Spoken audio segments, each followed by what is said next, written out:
Hello everyone, it's Seth, probably better known as Saffron Olive, and it's time for another daily dose of Commander Master spoilers. So we've reached day 3 of spoiler season, and the spoilers are coming in hot and heavy. We have a ridiculous number of cards to add to our value tier list today. Also, we've got enough cards now that we can kind of start mathing out what the value of this set looks like, so we'll get to that as we go along today as well. Before we jump into our tier list, a couple of quick reminders. First, if you need any of these cards, you can pre-order them from our sponsor, Card Kingdom, over at cardkingdom.com/MTGGoldfish.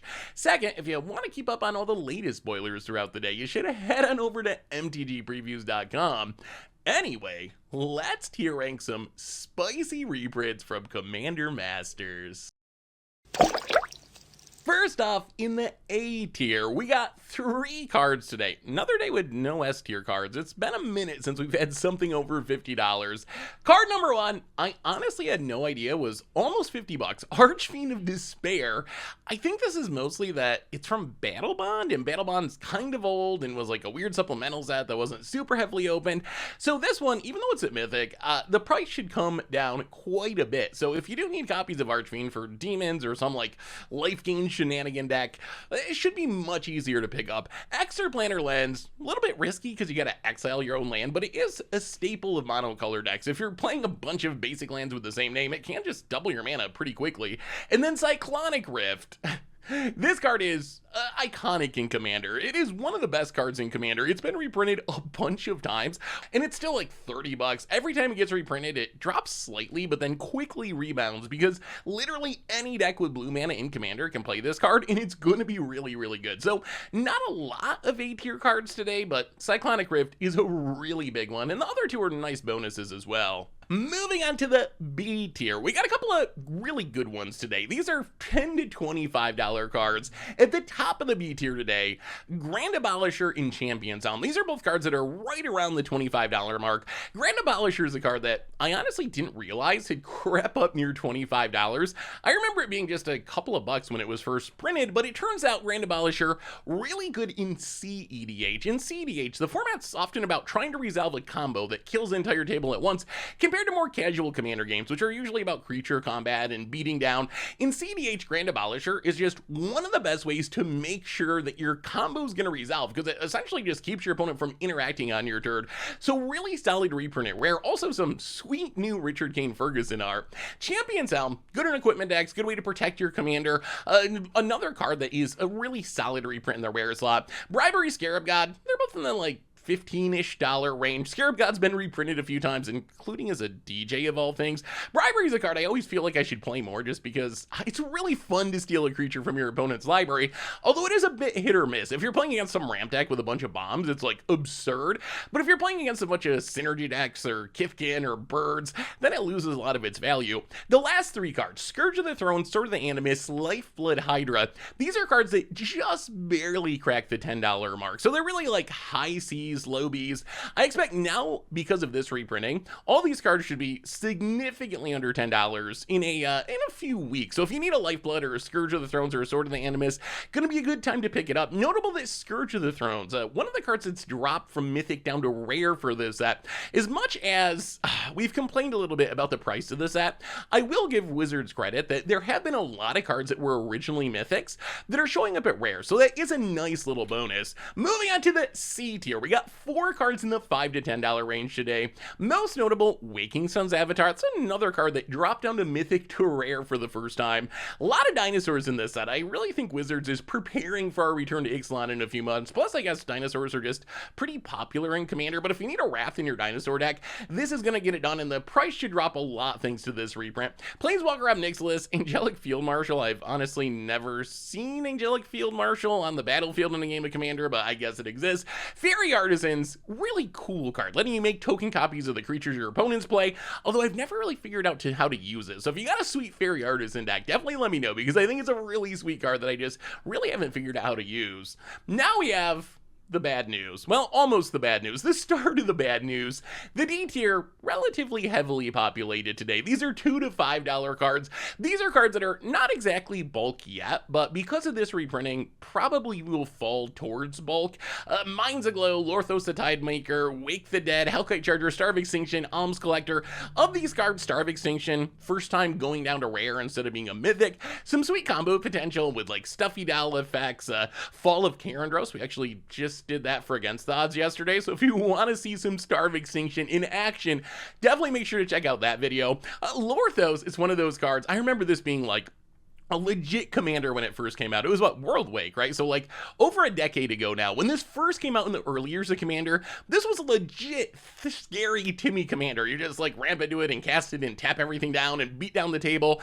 Haven't seen it in a while though. So cards that are gonna get way cheaper thanks to this reprinting. Now we have though the real bad news, which is today is apparently bulk rare day in Commander Master spoiler land. So first off, there's a handful of bulk rares that at least have cool new art. Hiker, Kemba, getting the profile treatment, Magus of the Wheel, getting a cool new borderless version. So these, I'm not going to complain too much about. Yes, they're not valuable cards. Yes, you're going to be disappointed if you open a 90-cent Kiker in your $12 pack, $16 pack, $60 collector booster pack. Same with Kemba or Magus of the Wheel, but at least there's some value here. We're getting interesting new art that some players are going to love. They're going to use as a commander of their decks, so I can see the value there. On the other hand, look at this slide of cards. Look at this huge pile of literal wastes of cardboard. There are so many cards today that are just bulk that I don't even understand. Like, Wizards, what is the point? You're charging us an absurd amount for these boosters. You're charging $12 for a draft booster, $60 for a set booster, $60 for a collector booster, and this is a lot of just true bulk level cards. And when I say bulk, all these cards are under $2. Most of them are under $1, and this is before they've just been reprinted. So I expect that all these cards will literally be valueless, or like 50 cents or whatever, once the set's open. I know you can make the argument, oh, we need them for limited. Some of them are actually fun commanders that have just been reprinted a ton of times, like Sidisi Brood Tyrant. That's actually a somewhat popular commander. Azami Lady of Scrolls, another pretty fun commander. Doretti, another good commander. But a lot of these cards, I just wonder, why, Wizards? Why in a set that is so expensive do we have so many bulk rares? Actually, I guess this is a good time I need to talk about this. I was mathing out this set earlier today, and this is my rough back of the napkin math. I didn't do a whole spreadsheet, but here's where we're at right now with this set. So mythics are actually kind of killing it. The average value of a mythic for this set is around $30 right now, and that's partly inflated because of like Capture of Xinghao and Jeweled Lotus, these really top-end cards. But really, outside of Omnath, Locus of Mana, any mythic you open in this set, you're going to be pretty happy that you got that pack. Rares, on the other hand, break down in a really interesting way. Right now we have like 67 rares that have been revealed at last time I counted. So we have 67 rares that have been revealed. Almost exactly 1/3 of the rares in the set are worth more than the pack. And remember, you get 2 rares in the pack. So I'm counting $7 as being kind of the cutoff mark for a rare being considered a good rare. So essentially 1/3 of the rares are worth more than $7 right now. Again, this will probably drop as prices come down as the set's open.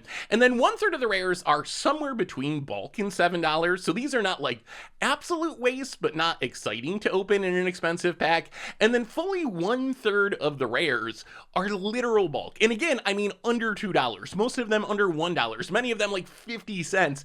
So 1/3 of the time when you open this expensive booster pack, your rare is gonna be a card that you really don't want to open. So I think that really adds to my concern for this set. If you open enough of the set, I think you'll be fine, because you'll hit the mythics, you'll hit the high-end rares. So overall it'll even out, but if you just crack a single pack of this set, it's gonna be very possible that you open 2 50-cent rares. That's not gonna be all that uncommon statistically, and you spent $12 or $16 and essentially got 0 value and even minimal playability out of the pack. So because the prices of this set are so high for sealed product, I actually have a pretty big concern about how many just true bulk rares that we're seeing. I know, again, some people are gonna say, oh, hashtag limited, we need to have bad rares so people know what good rares are. Whatever, sure, I get it, but still, if you're gonna charge so much money for a booster pack, do you really need to have 1/3 of the cards be true truly valueless in the rare slot. So anyway, finally today, in lower rarity cards, we got 3 cards downshifted to common. Haven't played a lot of Pauper lately, so if you're a Pauper player, let me know. Do any of these cards excite you? All drop down from uncommon to common for the first time. Blood Aspirant seems like it could be getting in a sack deck. Brass Knuckles, we played in Pioneer with Metalwork Colossus and it was really sweet, but you don't have Metalwork Colossus in Pauper. And then Wind Rider Wizard, I don't know, Spellslinger deck, some sort of Delver deck. But I'm curious if any of these cards are actually relevant for the Pauper format.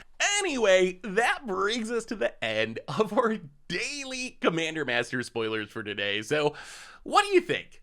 We got some really good cards today. We got Cyclonic Rift coming back, Briberies and Scarab Gods and Champion's Helm and Grand Arbiters. There's a lot of really, really good cards. At the same time, there's also a ton of bulk today. This is by far the biggest bulk rare day we've seen in spoiler season so far, which has me a little worried considering the cost of these packs. So what do you think about what we've seen today? What are you snagging? Are you picking up a box? What about these Pauper downshifts? Let me know in the comments. Thanks for watching, everyone. I hope you enjoy it. And I'll be back tomorrow with more Commander Master spoilers. Until then, have a spectacular day, and I will talk to you soon. Looking for even more magic? Well, you can find yesterday's spoiler video here, or if you want some gameplay, check out the Against the Odds, where we look to build the biggest orc army ever with Fall of Karandos and then throw it directly at our opponent's face.